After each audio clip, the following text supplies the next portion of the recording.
E aí, meus queridos, sejam bem-vindos a mais uma aula de Biologia, hoje Biologia 1. Vamos continuar falando dos tecidos do nosso corpo. Nós falamos de tecidos ósseo e tecido muscular nas aulas passadas. E hoje nós vamos falar sobre tecido nervoso. Na aula de hoje vamos descrever as partes de um neurônio e suas respectivas funções. Vamos explicar como é que ocorre a geração e a propagação do impulso nervoso por todos os neurônios. Vamos entender o que é despolarização, vamos entender o papel de neurotransmissores e também bainha de mielina, todas as estruturas que compõem esses neurônios e processo de impulso nervoso. Tá? Então, quando a gente fala de tecidos nervosos, o tecido nervoso é aquele que compõe o sistema nervoso, o nosso sistema nervoso, que ele é dividido em grande parte por sistema nervoso central, que compreende o encéfalo e a medula espinhal, e o sistema nervoso periférico, que são os nervos que partem desse sistema central, ok? Então, a gente tem como principais componentes do tecido nervoso os neurônios, que é a célula, é a unidade desse tecido, e também temos outros tipos de células, não só os neurônios, são as chamadas células da glia, ou os gliócitos, ok? O tecido nervoso é de origem ectodérmica também. Quando a gente estuda lá na embriologia, a gente vê a formação do tubo nervoso, o tubo neural, melhor dizendo, que tem aquela invaginação da ectoderme na região dorsal do embrião. E a partir desse centro nervoso é que tem a formação do sistema periférico, ok? Falando do neurônio propriamente dito, a gente divide ele em três principais partes: o corpo celular, o axônio e os dendritos, que são prolongamentos do corpo celular. Os dendritos estão aqui presentes na região anterior do neurônio, que é o seu corpo celular, que é como se fosse o citoplasma principal, o ponto principal da célula. A gente encontra o núcleo celular aqui, ok? O axônio é uma prolongação, um prolongamento dessa membrana plasmática do corpo celular que faz um alongamento. E lá no final a gente tem a terminação do axônio com os botões sinápticos que vão fazer a ligação entre um neurônio e outro.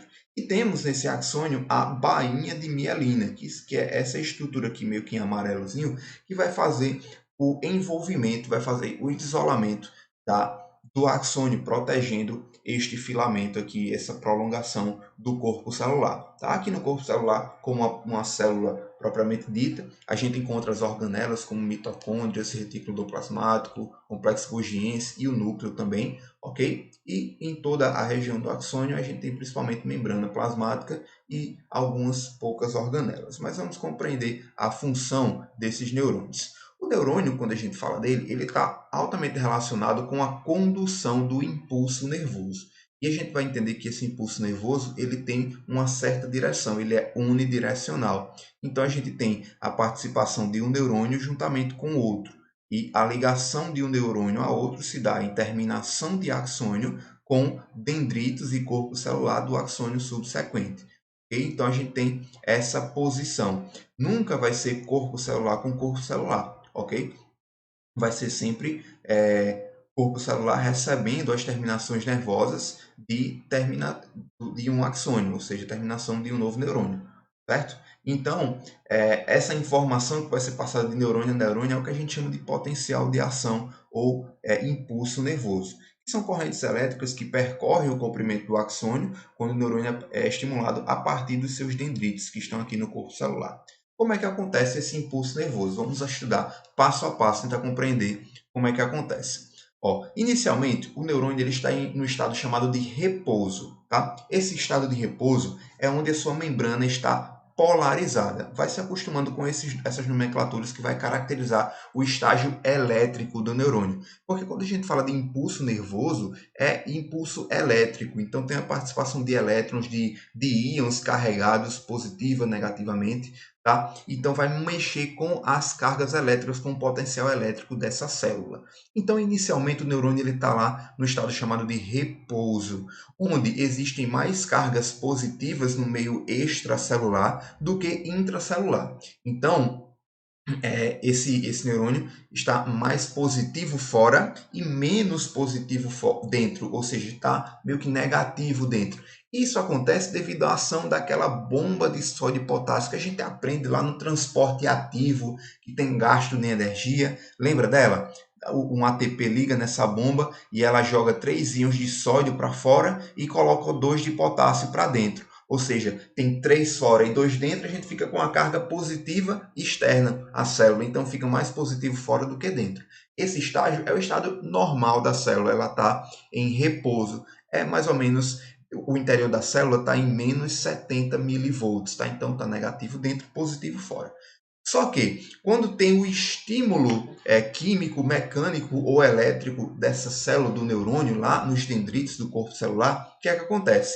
Há um estímulo à abertura de alguns canais iônicos presentes na membrana dessa célula, principalmente canais de sódio. Então, abre-se canais de sódio e vai entrar mais íon sódio para dentro da célula. Isso vai acontecer o quê? Se está entrando mais íon positivo, dentro da célula vai ficar positivo, vai ficar num estado de mais 40, tá vendo? Ele veio de menos 70 para mais 40 devido ao influxo de sódio. Então, isso chama-se uma despolarização, ou seja, inverteu-se os polos elétricos da célula, ok? Então, quando se tem o estímulo necessário que atinge o limiar de excitação, ou seja, é aquele mínimo que precisa ser estimulado para que abra os canais de sódio, aí a célula vai começar a permitir a entrada de íon sódio, tá? E a despolarização, ou seja, a inversão das cargas. Então, quando vai acontecendo essa despolarização,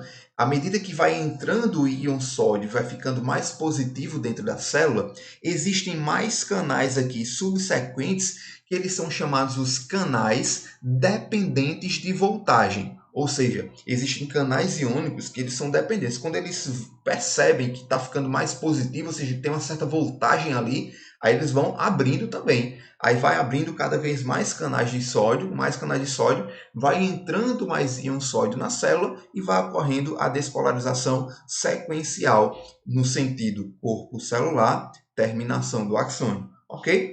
Depois que vai despolarizando, o que é que tem que acontecer? Vai acontecer uma repolarização, tá? Repolarizar é o quê? É fechar aqueles canais de sódio e abrir canais de potássio. Vê só, vai abrir canais de potássio e os canais de potássio que estavam mais dentro da célula, eles vão começar a sair. Existem também alguns canais de sódio que ainda estão abertos e permite o efluxo de sódio, ok? Esse momento de saída de íons positivos de dentro da célula para fora é chamado de repolarização.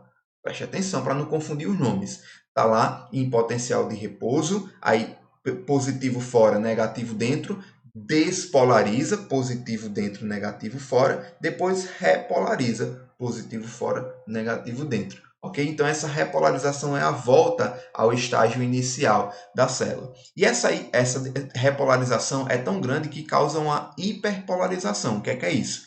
É que vai diminuindo, ou seja, vai saindo tanto potássio e tanto sódio que a célula até fica mais negativa do que ela já era. O normal aqui era menos 70, pode chegar até a menos 80 aqui, mas depois a bomba de sódio e potássio equilibra isso aí e deixa os níveis de sódio e potássio equilibrados, ou seja, vai colocar de volta 2 potássios para dentro e 3 sódio para fora para equilibrar e retornar ao potencial de repouso, ficando naquele estágio de menos 70. Então, esse caso aqui, esse gráfico descreve todo o potencial de ação, tá? Tá aqui no repouso, foi estimulado, quando atinge o limiar de excitação, vai ter o disparo da despolarização, tá? Chega lá no pico e não ultrapassa aquele pico de mais 40, e depois tem a repolarização, hiperpolariza e volta ao potencial de repouso.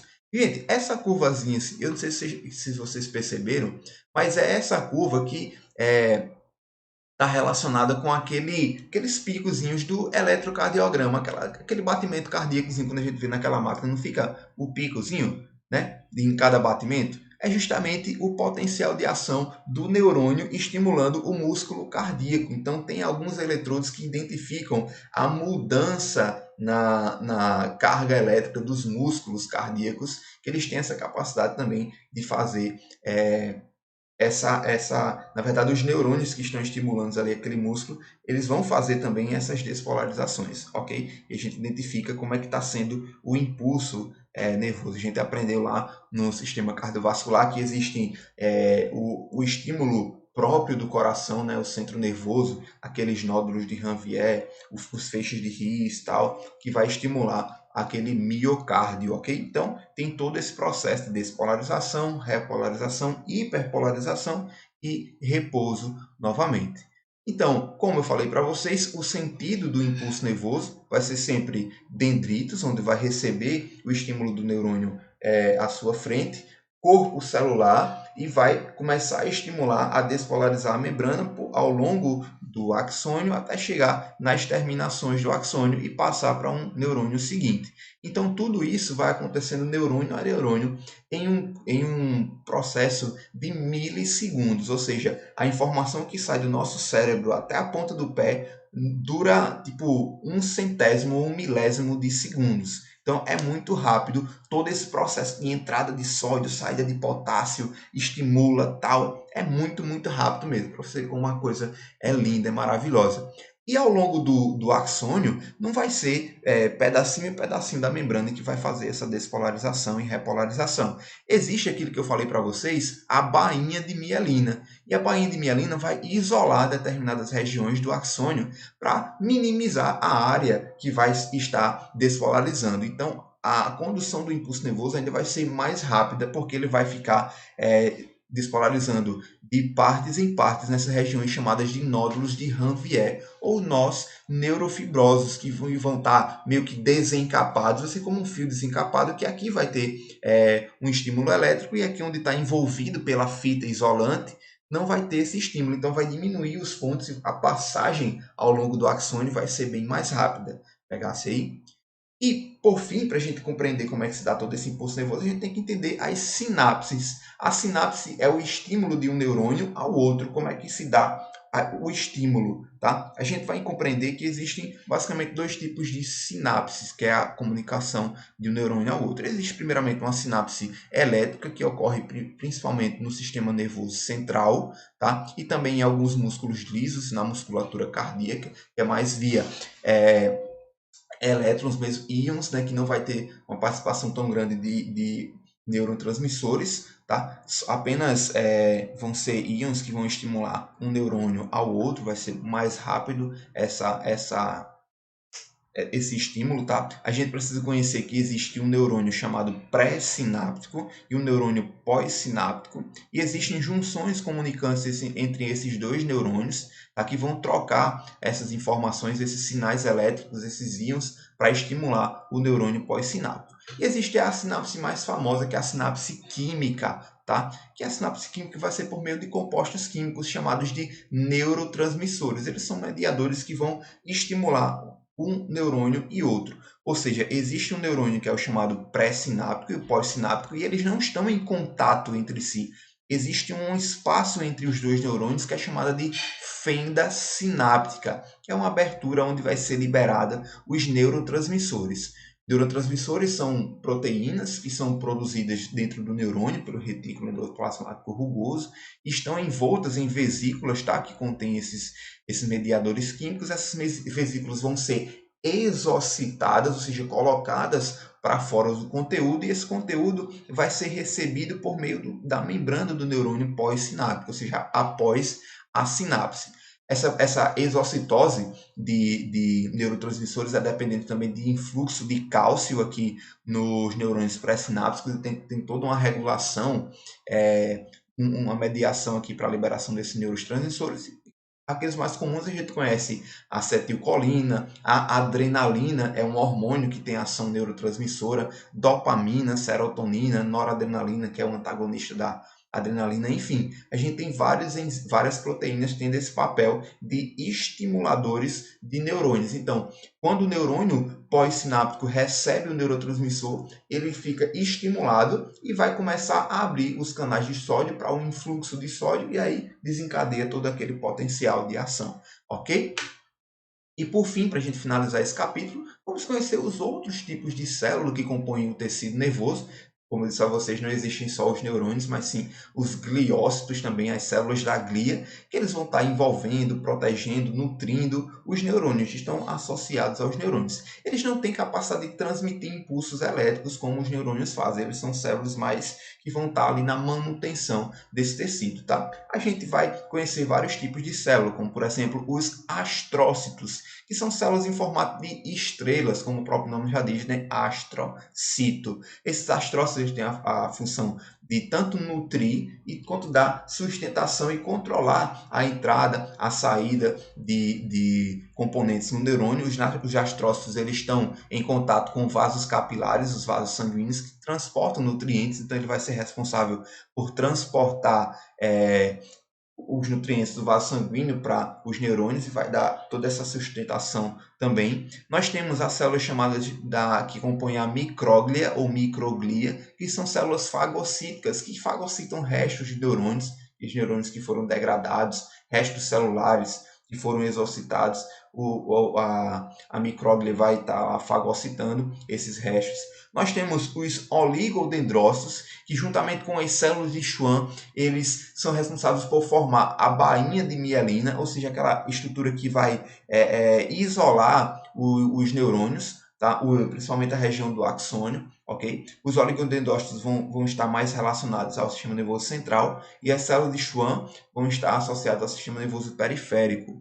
Nós temos também as chamadas células ependimárias ou ependrimáticas, que revestem o sistema nervoso central e produzem o líquido cefalorraquidiano, que vão estar lá envolvendo todas as estruturas do sistema nervoso, principalmente do sistema nervoso central, ok? Então, existem algumas células que estão lá fazendo essa manutenção, essa organização dos tecidos nervosos, beleza? A gente conheceu basicamente como é a composição, como é que funciona esses neurônios e nas próximas aulas nós vamos compreender um pouco mais do sistema nervoso propriamente dito, ok? Então deixo para vocês aí os nossos exercícios no contextualizado de aprofundamento e também lá no portal Eleva tem atividade de impulso nervoso e sinapse, beleza? Então não deixa de entrar lá e responder esses exercícios, ok? Um grande abraço para todo mundo e até a nossa próxima aula. Tchau, tchau.